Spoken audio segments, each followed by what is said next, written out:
C'est lundi, Luna. On fait la capsule? Allez, give me 5. Yeah, bon chien. Oui. Bonjour les maîtres conscients. J'espère que vous avez eu une semaine fantastique comme la mienne. J'ai de la misère à vous décrire le genre de semaine que j'ai passé.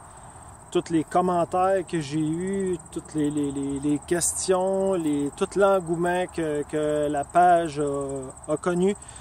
Je veux dire, j'avais pas d'attente, je suis dans l'inconnu comme vous sûrement, mais on est rendu à presque 1700 vues de ma première vidéo.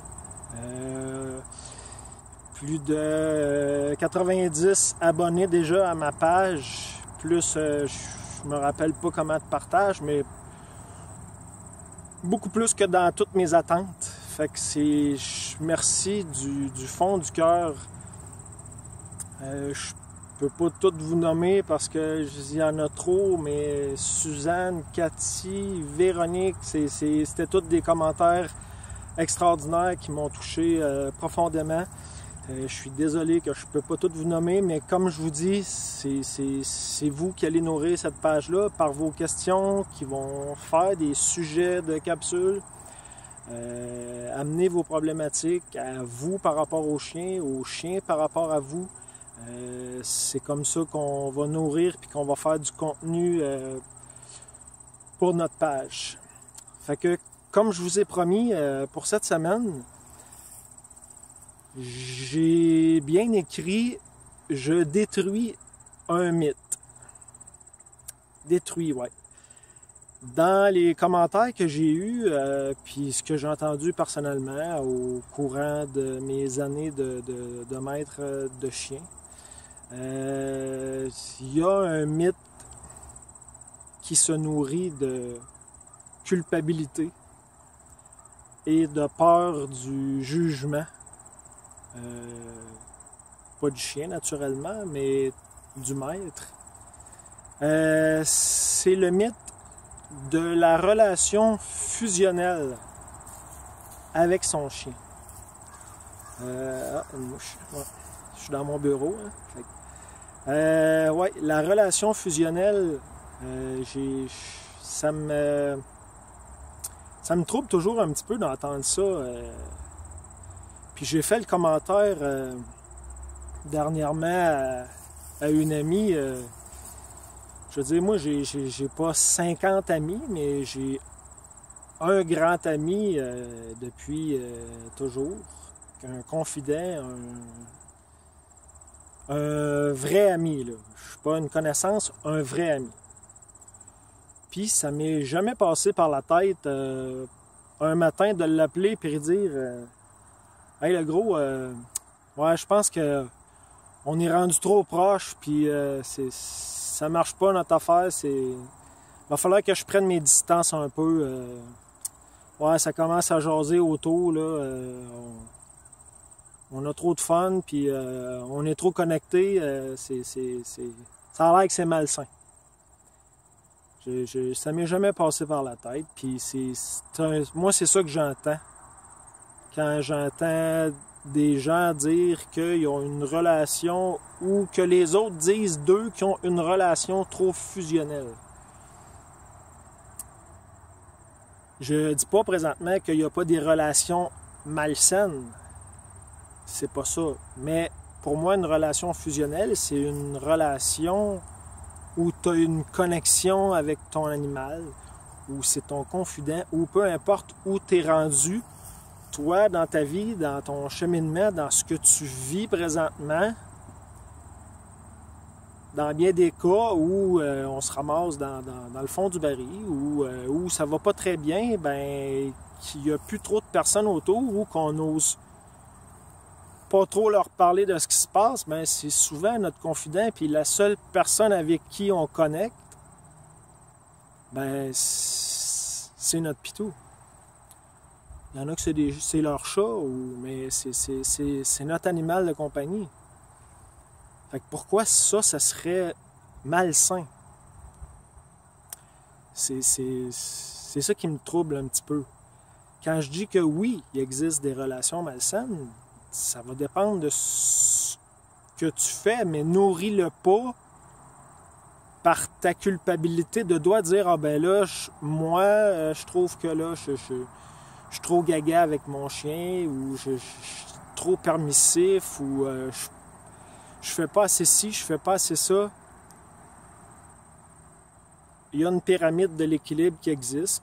Si tout le monde a écouté César, que lui parle, affection, exercice, entraînement, à part égale, tout ça, c'est l'équilibre. Fait que si dans votre relation, il y a une des 3 sphères que vous négligez, c'est là que ça développe des mauvaises habitudes pour votre pitou. Mais c'est pas pour autant une relation malsaine. C'est un manque d'équilibre dans votre relation. J'ai jamais vu de relation humaine où un trop d'affection ou un trop de confidence, ou peu importe les termes positifs qu'on peut employer qui vont créer des émotions négatives. C'est impossible. C'est seulement dans votre culpabilité que vous ressentez ça, ou dans votre peur du jugement des autres. Alors, le reste est à vous. Si vous décidez que ce que les autres pensent de votre relation avec votre animal de compagnie est plus important dans ce que vous vivez de relation émotionnelle avec votre chien, ça vous appartient. Mais je vous dis que pour moi, ça n'a aucun sens. Et j'ai jamais vu et j'ai jamais été témoin de quelqu'un qui est trop connecté, si on peut, c'est impossible d'être trop connecté, mais dans les termes, que c'est ça qui cause des problèmes entre lui et son chien.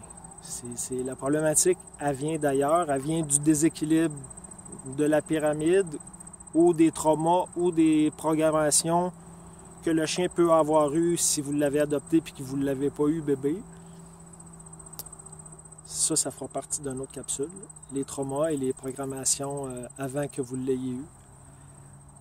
Mais ça, souvent, c'est réparti, quand je vous ai nommé les sphères tantôt, affection, exercice, entraînement. Entraînement, exercice. Entraînement, c'est tout ce que vous apprenez à Pitou.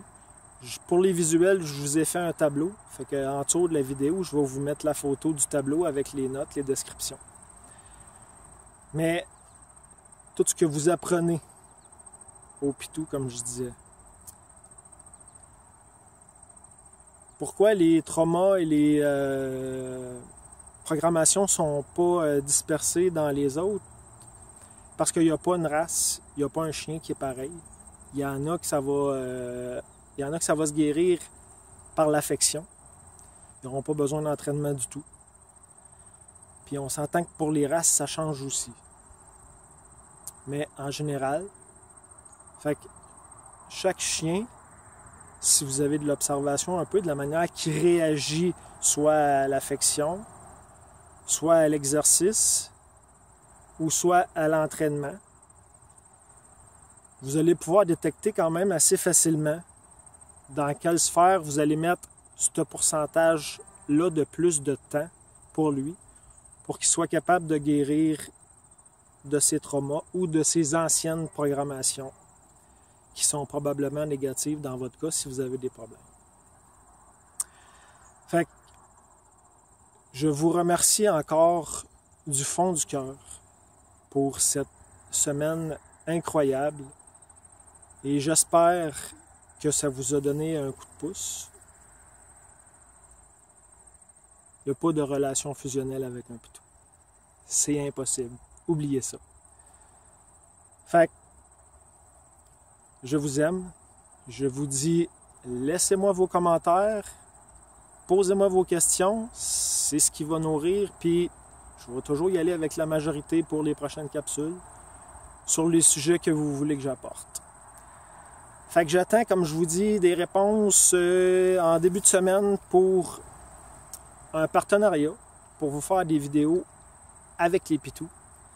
Fait que je devrais avoir ça sous peu. Fait que dans les prochaines vidéos, on devrait me voir à l'œuvre avec des pitous. Fait que passez une excellente semaine. N'oubliez pas de me laisser vos commentaires. Je vous aime. Merci les maîtres conscients. Et à la semaine prochaine.